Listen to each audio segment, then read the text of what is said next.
corners of this country, from Seattle, from New York, from Florida, and of course many of you from New Milford, Connecticut. Though I'm sure none of us needed a lot of arm twisting to come enjoy a gorgeous weekend here with this special couple in Newport Beach, as we now like to joke that Rachel and John are our summer beach house. For those of you who don't know me, I hope you brought a chair and a sandwich because you probably weren't invited. In all seriousness, as Rachel's brother Matt, it's a real honor to be able to stand before you today and finally see Rachel and John and finally get married. And my lovely co-host for this evening. Hi everyone. Most of you know me as you're Riley, aren't you? So yes, I'm here to confirm that I am part of the Riley Zoo. We are gathered here today to celebrate something truly magical, something so rare and fortuitous and wonderful that it simply must be celebrated. And I am, of course, talking about the beautiful view and open bar to follow. So let's enjoy this view and get these two married, finally. In appreciating that every one of you are here because John and Rachel wanted all of their favorite people with us today, I wanted to take a moment and also recognize those of us who weren't able to join. It's amazing having Grandma here, but I know there were a lot of other grandparents and others who weren't able to be here, and we wouldn't be here without them. So thank you for them. And weddings are really about that remarkable phenomenon of meeting someone that makes you feel complete and that you can imagine spending the rest of your life with together. And while I'm super excited to add all of the Rileys to our triplets, today is really about Rachel and John. These two lovebirds met for the first time nearly over a decade ago, and in a grand gesture during an evening out after midnight, with friends, John went out to buy Rachel a dozen roses after midnight, only to realize she had left early. Despite this initial failed star-crossed attempt, thankfully we had cell phones, and after a friend, Andy Watson, gave Rachel's number to John, the rest was history. So really today's mostly about Andy. Thanks, Andy. No one ever said, I wish this was longer and less funny, so we'll try and keep it relatively short and punchy, like our maid of honor, Jess. Growing up with Rachel, literally from before we were born, #roommates, she's always been the social butterfly and the most outgoing of the bunch. She can easily and quickly turn a group of strangers into lifelong friends, and it's this gift that allowed her to befriend half of New Milford, Connecticut. And I'm so glad she did because it led her to John. In looking for her other half, Rachel didn't want just a spouse, but a real partner in life who could match her passion, and John does that perfectly. Whether it's the exciting stuff like traveling the world together to places like Paris, like picking up their lives and moving to Baltimore or here to Orange County together, or the more mundane stuff like cooking and cleaning where Rachel calls John Cinderfella. They do everything together. And it's this saying yes to each other each and every day that really makes them such a wonderful couple. Aside from the one unfortunate, side effect of rooting for a certain New England football team, I'm very excited to soon welcome John as a brother. And while either Rachel or John can light up a room individually, I'm super excited to see what they can accomplish together. Loyal, kind, generous, honest are a lot of attributes that describe me. John. And those characteristics are why John is my favorite. Sorry, guys. Over the years, I have watched John and Rachel's relationship grow into something beautiful. Rachel is a sister we never knew we needed. She is smart, funny, selfless, and is always ready to make up her own rules during game night. Both of you balance each other out perfectly, and your relationship is one of a kind.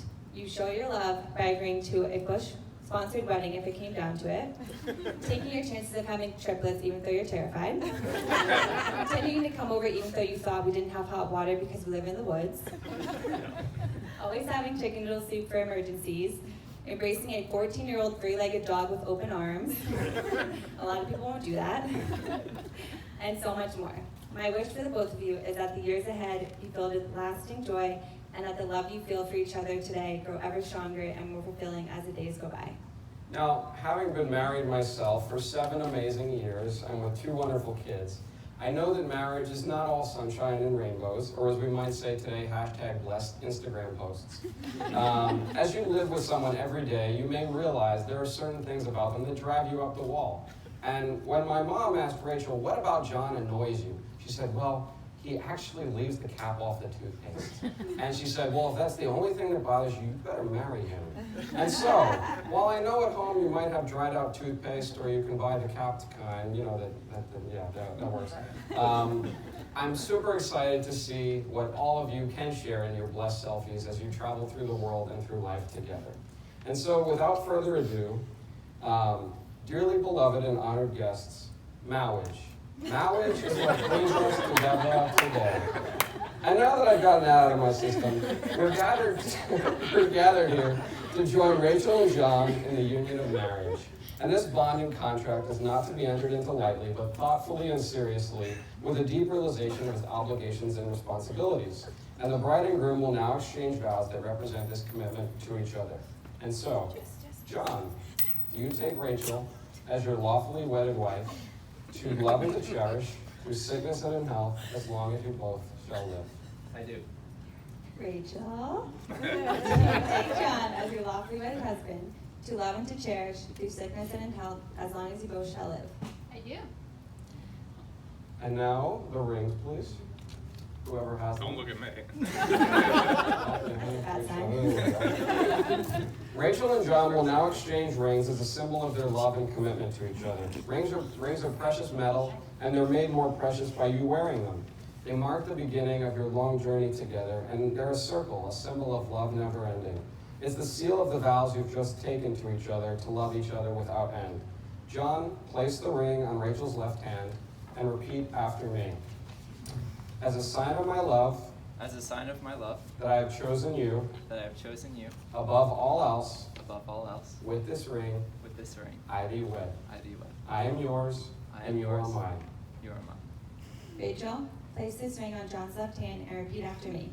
As a sign of my love, okay. Wait, hold on. That's after. We did it.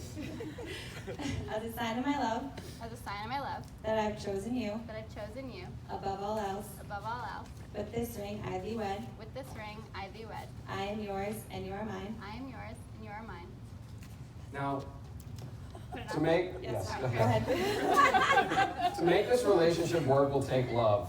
Continue to date each other, and after you do have triplets, get a sitter every now and then and go out. Take time to show each other your love, and then marriage grows stronger with time.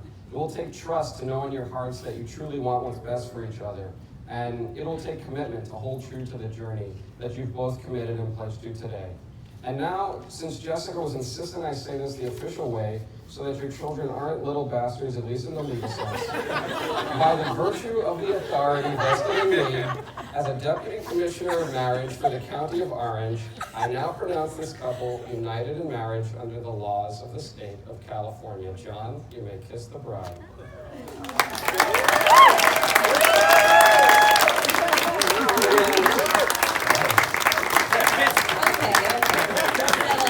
It is with great pleasure that we now present for the first time Mr. and Mrs. John and Rachel Riley.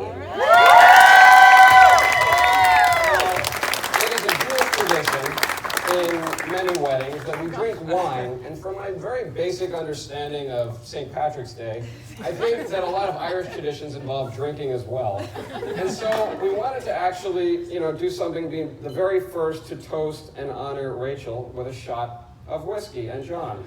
Now, as many of you know, Rachel is a big fan of Scotch, and John is a bourbon guy.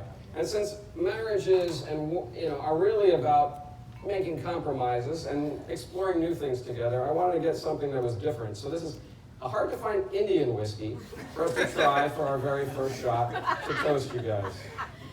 There you are.